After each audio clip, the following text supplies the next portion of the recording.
నేర చరిత్రలోనే అత్యంత హేయమైన నేరమది.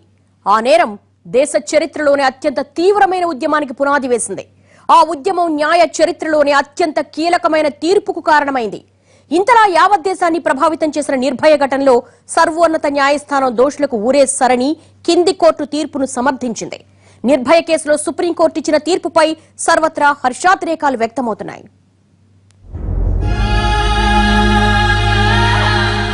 యావత్ దేశాన్ని కలిచివేసిన ఘటన అది. ఈ పుణ్యభూమిలో స్త్రీమూర్తుల దీనగాథకు అద్దం పట్టే ఘటన అది. నిర్భయ, దామిని పేరు ఏదైనా దుర్మార్గుల చేతిలో చిక్కిన ఆమె చిత్రవధలు అనుభవించి కన్నుమూసింది. తనకు జరిగిన దారుణం మరెవ్వరికీ జరగకూడదని, నిందితులను కఠినంగా శిక్షించాలని ఆమె కోరుకుంది. కాని అదే ఆమెకు చివరి కోరికగా మిగిలింది. ఆ చిట్టి తల్లిని రక్షించుకోవటానికి సింగపూర్ ఆస్పత్రికి తీసుకువెళ్లినా లాభం లేకపోయింది. కన్ను మిన్ను కానక ఆడది కనిపిస్తే కబళించే మృగాళ్ల కోరలకు చిక్కి మరో అబల బలైపోయింది.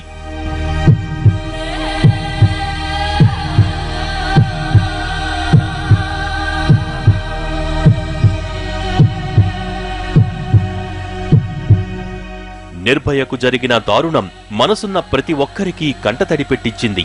ప్రతి ఒక్కరిని ప్రశ్నించింది. మీ ఇంట్లో అమ్మాయికి ఇలాగే జరిగితే ఊరుకుంటారా అంటూ నిలదీసింది. నిర్భయకు జరిగిన దారుణానికి నిందితులకు తగిన శిక్ష పడాలని యావత్ దేశం ఒక్కటై నినదించింది. 5 ఏళ్ల నిరీక్షణ తర్వాత ఇప్పుడు దేశ సర్వోన్నత న్యాయస్థానం నిందితులకు ఢిల్లీ హైకోర్టు ఖరారు చేసిన తీర్పునే సమర్థించింది. 2014లో ఈ కేసును విచారించిన ఢిల్లీ హైకోర్టు నిందితులకు ఉరిశిక్ష విధించడంతో సుప్రీంకోర్టుకు అప్పీల్ చేసుకున్నారు. ఆ తీర్పును పరిశీలించిన సర్వోన్నత న్యాయస్థానం దీనిని రేరెస్ట్ ఆఫ్ ది రేర్ కేసుగా అభివర్ణించింది. అంతేకాదు, ఈ కేసులో బాధితురాలి వాంగ్మూలాన్ని పూర్తిగా పరిగణలోకి తీసుకున్న న్యాయస్థానం దోషులకు ఉరి తప్ప ఏ శిక్ష వేసినా తక్కువేనని చెప్పుకొచ్చింది. నిర్భయ కేసులో ప్రధాన నిందితులైన అక్షయ్, వినయ్ శర్మ, పవన్ గుప్తా, ముఖేష్ లను ఉరి తీయాల్సిందేనని జస్టిస్ దీపక్ మిశ్రా, భానుమతి, అశోక్ భూషణ్ల ధర్మాసనం తీర్పిచ్చింది. తీర్పు చదువుతున్నప్పుడు కోర్టు హాలు ప్రాంగణం చప్పట్లతో మారుమోగిపోయిందంటే ఈ తీర్పు పట్ల ఎంత హర్షాతిరేకాలు వ్యక్తమయ్యాయో అర్థమవుతోంది.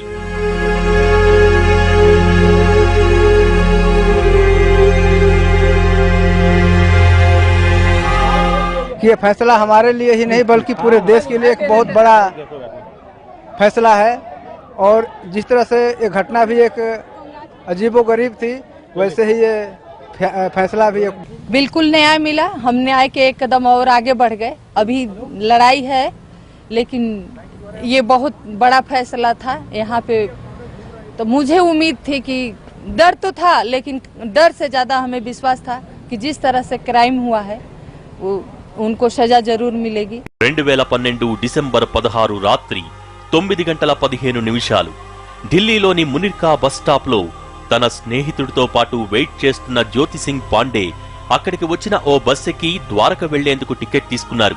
కానీ అప్పటికే బస్సులో 5-6 ఉన్నారు. కొంత దూరం వెళ్లాక వారంతా వాళ్ళిద్దరిపై దాడి చేశారు. ఇనుప రాడ్డుతో యువకుడి తలపై కొట్టడంతో అతను అక్కడికక్కడే స్పృహ తప్పిపోయాడు. దీంతో ఆ 5 బస్సులో లైట్లు ఆర్పేసి ఆ అమ్మాయిపై అత్యాచారానికి ఒడిగట్టారు. అత్యంత పాశవికంగా గంటసేపు ఆమెను కబళించారు. తుప్పుపట్టిన ఇనపరాడ్తో ఆమెను గాయపరిచారు. ఆపై వారిద్దరినీ 8వ నెంబర్ నేషనల్ హైవే దగ్గర మహిపాల్పూర్ ఫ్లైఓవర్ కింద పడేసి వెళ్లిపోయారు. అంతేకాదు, అప్పటికి ఆమె బతికే ఉందని గమనించిన రామ్ సింగ్ బస్సును ఆమె మీదుగా పోనిచ్చి చంపేయాలని ప్రయత్నించాడు. కానీ ఆమెను తన స్నేహితుడు రోడ్డు పక్కకి లాగేయటంతో వారి ప్రయత్నం ఫలించలేదు.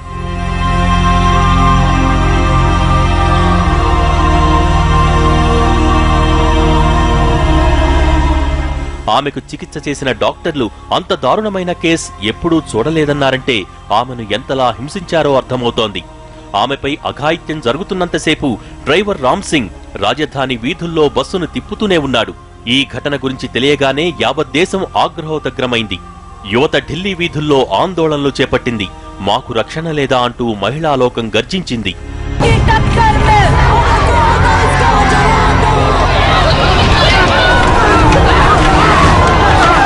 కేసు తీవ్రత పరిశీలించిన ప్రభుత్వం దీనిపై ఒక ఫాస్ట్ ట్రాక్ కోర్టును ఏర్పాటు చేసింది. త్వరితగతిన విచారణ పూర్తి చేయాలని ఆదేశించింది. సీసీటీవీ ఫుటేజ్ ఆధారంగా నిందితుల్ని పట్టుకున్న పోలీసులు నిర్భయ వాంగ్మూలంతో పాటు ఆమె స్నేహితుడి సాక్ష్యాన్ని కూడా తీసుకున్నారు.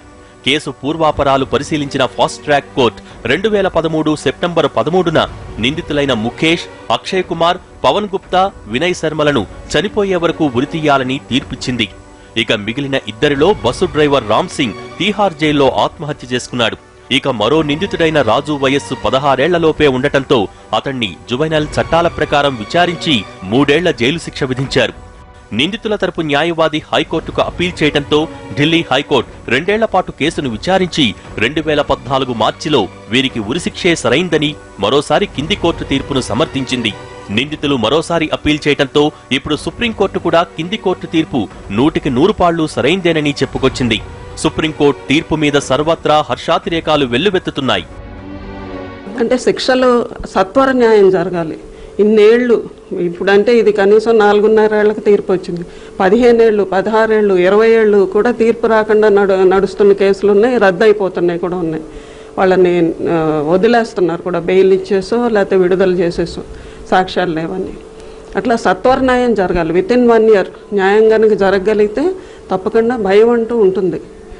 మంచిదే, న్యాయం జరగాలి, తీర్పు వెలువడాలి, శిక్షలు పడాలి, కానీ సత్వరం జరగాలి. అది ఏళ్ల తరబడి అలా నాన్సుడు వల్ల ఆ ఇష్యూ డైల్యూట్ అయిపోతుంది.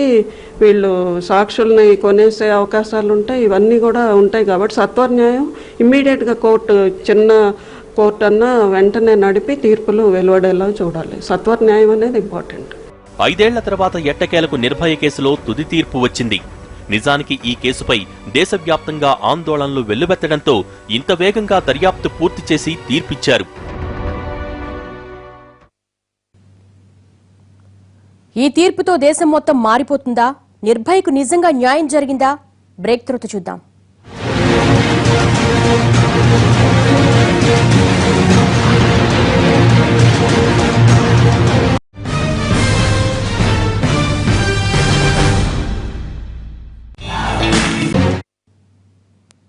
Welcome back. నిర్భయ కేసులో దోషుల్ని ఉరి తీయాల్సిందేనని 3 సార్లు 3 స్థాయిల్లో 3 కోర్టులు చెప్పుకొచ్చాయి. దోషులు చనిపోయే వరకు ఉరి తీయాల్సిందే అని తేల్చి చెప్పేశాయి. ఇంతవరకు బాగానే ఉంది. కానీ ఈ కేసులో నిర్భయకు నిజంగానే న్యాయం జరిగిందా?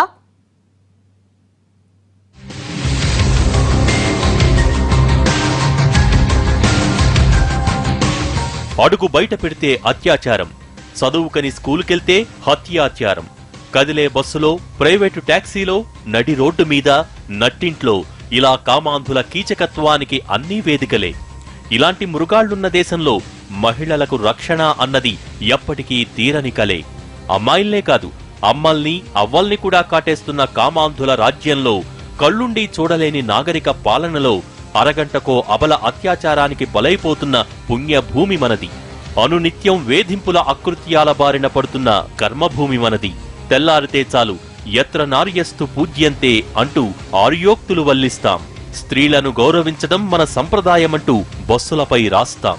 కాని అదే బస్సుల్లో అబలలపై కాటేస్తాం. స్త్రీలను కాపాడమంటూ గోడలపై రాతలు రాస్తాం. అదే గోడల మీద కూర్చుని వచ్చిపోయే అమ్మాయిలపై కారుకూతలు కూస్తాం.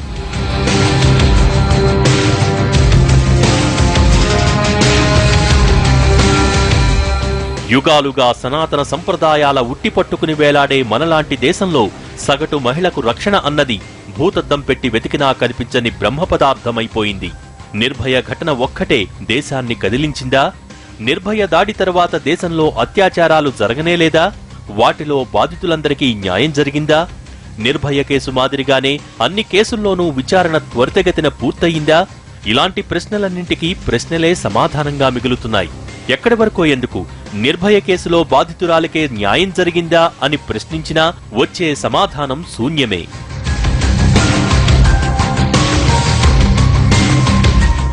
నిర్భయ ఘటనలో ఉన్న 6 దోషుల్లో రాజు అన్న వ్యక్తి మైనర్.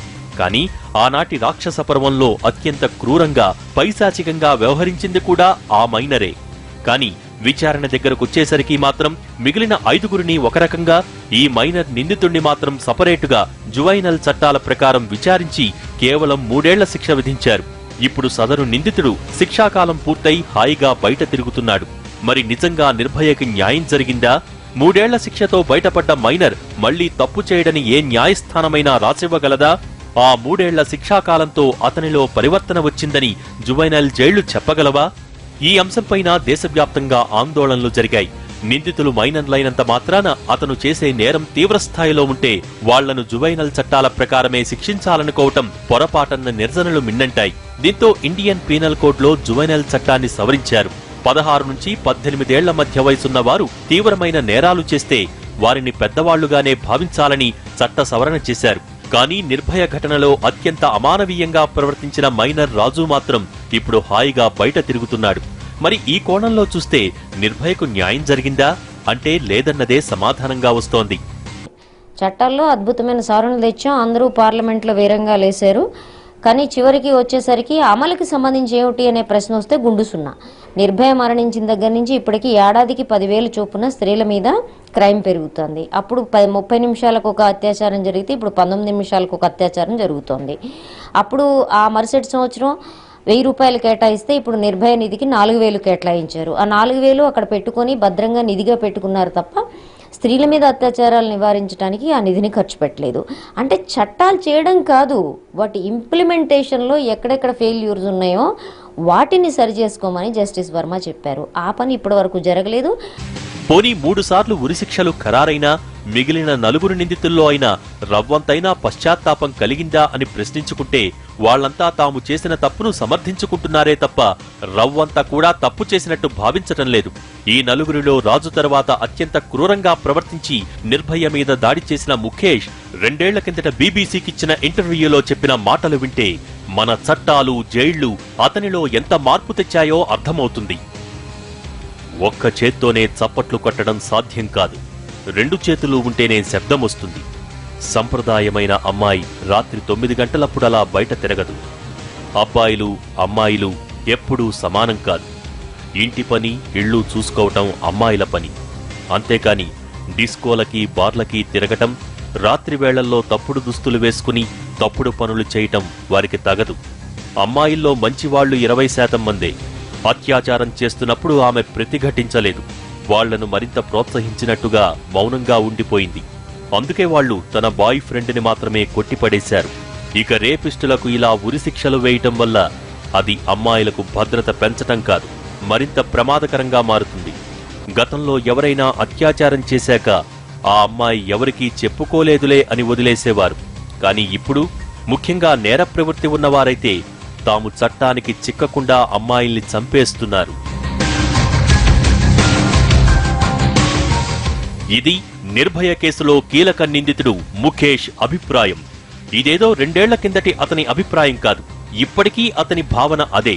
అంటే మరి ఇన్నేళ్లుగా అతన్ని బంధించిన జైళ్లు, విధించిన శిక్షలు అతనిలో ఏం మార్పు తెచ్చాయి? 2013లోనే వాళ్లకు ఉరిశిక్ష పడింది. 4 ఏళ్లుగా అదే శిక్ష ఖరారవుతూ వస్తోంది. అయినా సరే అతనిలో రవ్వంత పశ్చాత్తాపం కూడా లేదు.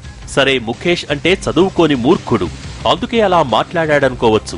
కానీ ముఖేష్ తరపున వాదించిన డిఫెన్స్ లాయర్ ఏపీ సింగ్ కూడా ఇలాంటి అభిప్రాయాల్నే కలిగి ఉన్నాడంటే పరిస్థితి ఎంత దారుణంగా ఉందో అర్థమవుతుంది.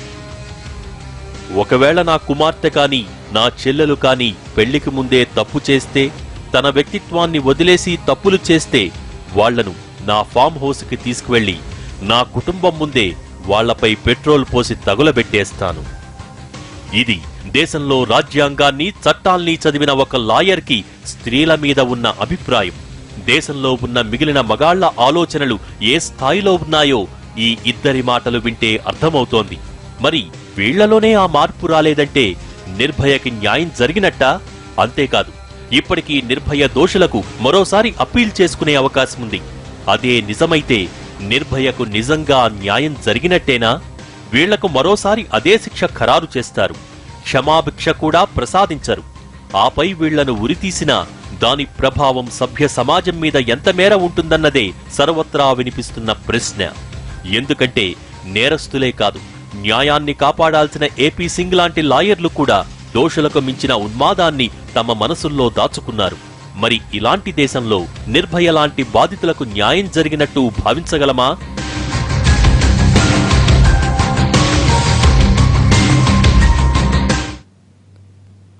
రెండుసార్లు చట్టాన్ని మార్చారు, మరింత పదునెక్కిచ్చారు. అఘాయిత్యాలాగాయా? అసలు నిర్భయ ఘటన నుంచి దేశం నేర్చుకున్న పాఠం ఏంటి? బ్రేక్ తర్వాత చూద్దాం.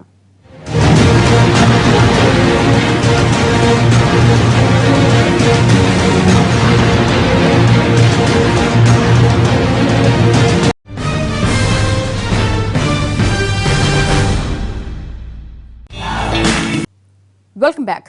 నిర్భయ ఘటన తర్వాత మన దేశం ఏం మారింది? 2 చట్టాల్ని మార్చారు, కొత్త చట్టాల్ని తెరపైకి తెచ్చారు. మరి ఆ తర్వాత అయినా అమ్మాయిలపై అఘాయిత్యాలాగాయా?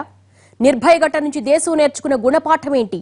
నిర్భయ పేరు మీదే చట్టం తెచ్చినా దేశంలో అబలలపై అఘాయిత్యాలు ఆగనప్పుడు నిర్భయకు నిజంగా న్యాయం జరిగినట్లేనా? నిర్భయ ఘటన జరిగి 4.5 ఏళ్లవుతోంది. మన దేశంలో మిగతా కేసులతో పోలిస్తే నిర్భయ కేసులో తీర్పు చాలా వేగంగా వచ్చినట్టే లెక్క. మరి ఇదే వేగం, ఇదే నిబద్ధత మిగిలిన అత్యాచార కేసుల్లో కూడా మన న్యాయ వ్యవస్థ, చట్టం చూపించగలుగుతోందా? నిర్భయ ఘటన జరిగిన తర్వాత ఇప్పటివరకు గడిచిన 4.5 ఏళ్లలో ఎన్నో అత్యాచారాలు జరిగాయి. ఉత్తరప్రదేశ్లో బదౌని లాంటి ఘటనలు కూడా దేశవ్యాప్త సంచలనానికి కేంద్రంగా నిలిచాయి. మరి వాటిల్లో నిందితుల్ని పట్టుకున్నారా? నిర్భయ ఘటన తర్వాత చట్టాలను మరింత కఠినతరం చేశారు. కొత్తగా నిర్భయ చట్టాన్ని తెచ్చారు.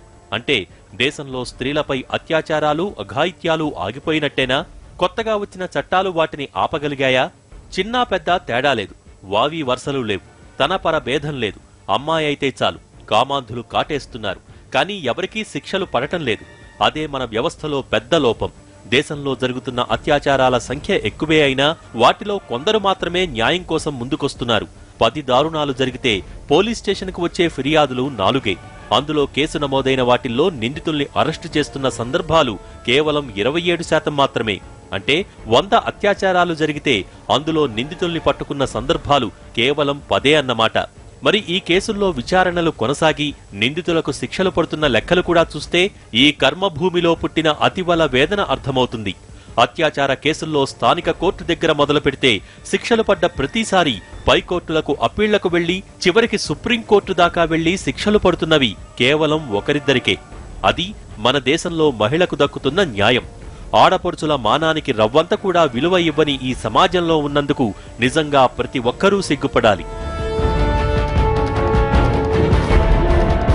ఈ నిర్భయ యాక్ట్లో తెచ్చిన తర్వాత కూడా దోషులందరూ కూడా శిక్షల నుంచి తప్పించుకుంటున్నారనే చెప్పొచ్చు. ఎందుకంటే తగిన న్యాయం అనేది జరగాలి అంటే ఖచ్చితంగా కోర్టులో ప్రూవ్ చేయబడాలి. కోర్టులో వరకు రావటం, ప్రూవ్ చేయటం జరిగిన తర్వాతే శిక్షలు అనేవి అమలు జరుగుతాయి. ఇక్కడ చూసుకున్నట్లయితే నిర్భయకి ఎలా అంటే, నిర్భయ కేసు తెచ్చిన తర్వాత 376D కింద జనరల్గా ఏంటంటే రేపు గురి కాబడినటువంటి అమ్మాయి ఏ రకంగా చేయబడింది ఏంటి అనేది కోర్టులో మొత్తం ప్రూవ్ చేసుకోవాల్సిన అవసరం. అయితే అమ్మాయి ఎంత ఇంజూర్డ్ అయింది, ఎన్ని రకాలుగా ఆమె బాధింపబడింది, ఆ తర్వాత ఆమె జీవితం ఏంటి అనేది కూడా పరిగణలోకి పెట్టుకున్న తర్వాతనే వాళ్ళకి శిక్షలు కానీ, తర్వాత ఆ అమ్మాయి లైఫ్ ఏమిటనేది, లేదా కొన్ని సందర్భాల్లో అలాంటి పరిస్థితుల్లో మరణించిన అమ్మాయిలు కూడా ఉన్నారు. అలాంటప్పుడు శిక్షలు అనేవి చాలా కఠినతరం చేయాల్సిన అవసరం కూడా ఉంది. మసీదులు కూల్చేశారని ఏటేటా నిరసనలు తెలుపుతాం. పార్లమెంటు మీద దాడి చేశారని సిగ్గుపడతాం. ఉగ్రదాడులు జరిగిన ప్రతిసారి తలలు దించుకుంటాం. కానీ నిజానికి మనం నిరసనలు తెలపాల్సింది, సిగ్గుపడాల్సింది, తలలు దించుకోవాల్సింది అప్పుడు కాదు. ఇలా మన దేశంలో అత్యాచారానికి గురైన ప్రతి అమ్మాయికి న్యాయం దొరకనందుకు నిరసనలు తెలపాలి. నిర్భయ ఘటనలోలా నడి రోడ్డు మీద పైశాచికత్వాన్ని అడ్డుకోలేని వ్యవస్థలో ఉన్నందుకు సిగ్గుతో తలలు దించుకోవాలి. ఆనాడు దాడి జరిగితే ఆపడం తన బాధ్యత కాదన్నట్టు సమాధానమిచ్చిన ఢిల్లీ మహిళా ముఖ్యమంత్రి షీలా దీక్షిత్ లాంటి నేతలు ఉన్నందుకు, వాళ్లను ఎన్నుకున్నందుకు తలలు దించుకోవాలి. నిర్భయ ఘటన తర్వాత పెళ్లుబికిన ప్రజాగ్రహం ఏ నేతకు కనువిప్పు కాలేదు. కనీసం వాళ్ల వరకు నిర్భయ ఘటన చేరలేదు. కేవలం రాజకీయాల కోసం ఆనాటి నేతలు గగ్గోలు పెట్టారు తప్ప నిజంగా మహిళలకు రక్షణ కల్పించిన ప్రభుత్వం ఒక్కటీ లేదు. నిర్భయ ఘటన టైంలో ఢిల్లీ రాజకీయాల్లోకి అప్పుడే అడుగుపెట్టిన ఆప్ చేసిన హంగామా అంతా ఇంతా కాదు. మరి అదే ఢిల్లీ పగ్గాలు చేపట్టిన ఆప్ స్త్రీమూర్తుల రక్షణ కోసం తీసుకున్న చర్యలు శూన్యం. ఇంకా చెప్పాలంటే 2012 కన్నా 2016లోనే ఢిల్లీలో ఎక్కువ అత్యాచార కేసులు నమోదయ్యాయి. అసలు ఇలాంటి విషయాలలో మన నేతలెవ్వరికీ సిగ్గులుండవు, భయం అంతకన్నా ఉండదు. ఎందుకంటే వాళ్లంతా జెడ్ కేటగిరీ సెక్యూరిటీలో తిరుగుతారు. వాళ్ల పిల్లలు అంతకు మించిన సెక్యూరిటీ మధ్య పెరుగుతారు. కాబట్టి వాళ్ల వైపు కన్నెత్తి చూసే ధైర్యం ఎవరూ చేయరు. కానీ సామాన్య మహిళల పరిస్థితేంటి? వాళ్లను కాపాడేదెవరు? వాళ్లకు సెక్యూరిటీ ఇచ్చేదెవరు? ఒక నిర్భయ కేసులో కఠిన శిక్షలు పడాల్సిందే. నిందితులు అనే వాళ్ళకి శిక్షలు ఉండాల్సిందే, అందులో మనం ఏమి ఉపేక్షించవలసిన అవసరం లేదు. కానీ ఆ ఉరి శిక్ష చుట్టూ తిప్పడం ఇప్పుడు కరెక్ట్ కాదు. అది మేము శ్రీలక్ష్మి కేసులో మనోహర్కి విధించినప్పుడు చెప్పాం. అది నిర్భయ కేసైనా మరో కేసైనా ఇవాళ భారతదేశంలో మహిళల పట్ల నేరాలని పెంచే విధంగా ఒకవైపున ఓదరగొడుతూ అసలు స్త్రీలపై హింసని పెంపొందించే విధంగా రాజ్యాలు అంటే ప్రభుత్వాలే ప్రవర్తిస్తూ మరోవైపు నుంచి ఒకే ఒక కేసులోనో లేదా రేరెస్ట్ ఆఫ్ రేర్ కేసు అని చెప్పి ఉరిశిక్షలు విధించినప్పుడు పండగలు చేసుకోమంటున్నారు. ఇది ఎట్లా సాధ్యం, ఇది ఎట్లా కరెక్ట్ అని మేము అంటున్నాం. అర్ధరాత్రి మహిళ ఒంటరిగా నడిచి వెళ్లినప్పుడే స్వాతంత్రం అన్న మాటలు, యత్ర నార్యస్తు పూజ్యంతే రమంతే తత్ర దేవత అన్న ఆర్యోక్తులు, ఆకాశంలో సగమన్న అర్థం లేని వాదనల మాటెందుకులే కాని నేటి నవనాగరిక భారతంలో పక్కన మగాడి తోడున్నా మృగాళ్లు తెగబడుతూనే ఉన్నారు అనటానికి నిర్భయ ఘటనే ప్రత్యక్ష ఉదాహరణ. ఇప్పుడు కూడా నిందితులకు పడ్డ శిక్ష మరోసారి ఖరారైంది. కానీ అది అమలవ్వాలంటే చాలా కాలం పడుతుంది. అప్పీళ్లు, క్షమాభిక్షల పర్వం దాటి ఈ నలుగురు కామాంధులకు శిక్ష పడాలంటే ఇంకెన్నేళ్లు పడుతుందో. అయితే నిర్భయ కేసుకు సంబంధించి అది వచ్చిన తర్వాత తగ్గాలి చట్టం. నిర్భయ కేసు తర్వాత చట్టం కూడా వచ్చింది ఆ పేరుతోటి. కానీ ఆ చట్టం వచ్చిన తర్వాత కూడా ఆ కేసులు ఏమీ తగ్గుతున్నట్టుగా అనిపించడం లేదు. ఆ రోజు పెద్ద ఎత్తున ఢిల్లీలో పెద్ద ఎత్తున ఉద్యమం వచ్చింది. ఆ ఘటనకు సంబంధించి దాని పర్యవసానమే కోర్టు స్పందించడము, వెంటనే తీర్పు చెప్పడం కూడా జరిగింది. అయితే తీర్పుకు తగినట్లుగా సత్వరమే తీర్పు రావడం అనేటటువంటిది ఆహ్వానించదగిన పరిణామమే. అయినప్పటికీ అలాంటి కేసులు తగ్గడం అనేటటువంటిది ఒక ముఖ్యమైనటువంటి విషయం. అలాంటి కేసులు కానీ తగ్గినట్లుగా అనిపించట్లే. ఆ తర్వాత ఢిల్లీలో అనేక ఘటనలు జరిగినాయి, బాంబేలో జరిగినాయి, చాలా చోట్ల అలాంటి ఘటనలే జరుగుతున్నటువంటి పరిస్థితిని దేశవ్యాప్తంగా చూస్తున్నటువంటి పరిస్థితి ఉంది. అందుకని ప్రభుత్వము అసలు వాటిని నిరోధానికి జరగకుండా చేయడానికి చర్యలు తీసుకోవలసినటువంటి అవసరం ఉందనేటటువంటిది మేము భావిస్తా ఉన్నాం. ఆనాడు ఢిల్లీ వీధుల్లో బలైన నిర్భయ మన ఇంటి పిల్ల కాకపోవచ్చు, కానీ ఇదే ఢిల్లీలో ఇప్పుడు ప్రతి 12 గంటలకో అమ్మాయి అత్యాచారానికి గురవుతోంది. దేశవ్యాప్తంగా ప్రతి అరగంటకో అత్యాచారం జరుగుతోంది. మరి వీటిని ఆపలేనప్పుడు నిర్భయ నిందితులకు మాత్రం ఉరిశిక్ష వేసి ఏం లాభం? వాళ్లకు శిక్ష ఖరారు చేయటానికే 5 ఏళ్లు పడితే అమలు చేయటానికి ఇంకెన్నేళ్లు పడుతుందో మరి.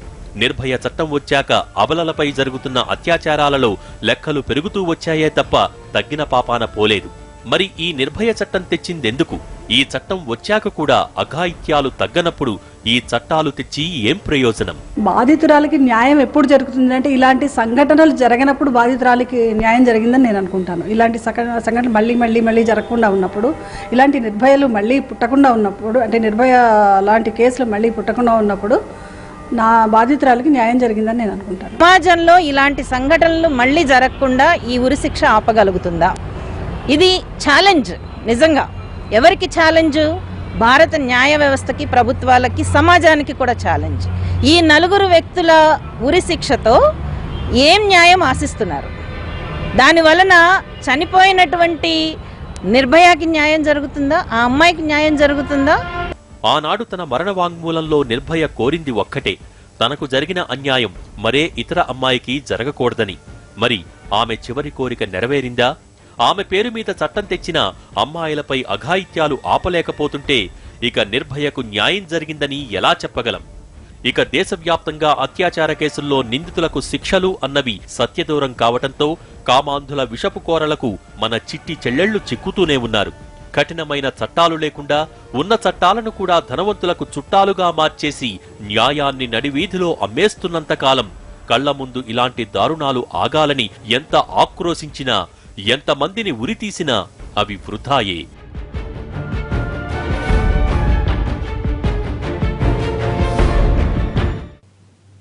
ఇది వాళ్ళ స్టోరీ బోర్డ్. మరో అంశంతో మళ్ళీ కలుద్దాం. నమస్తే.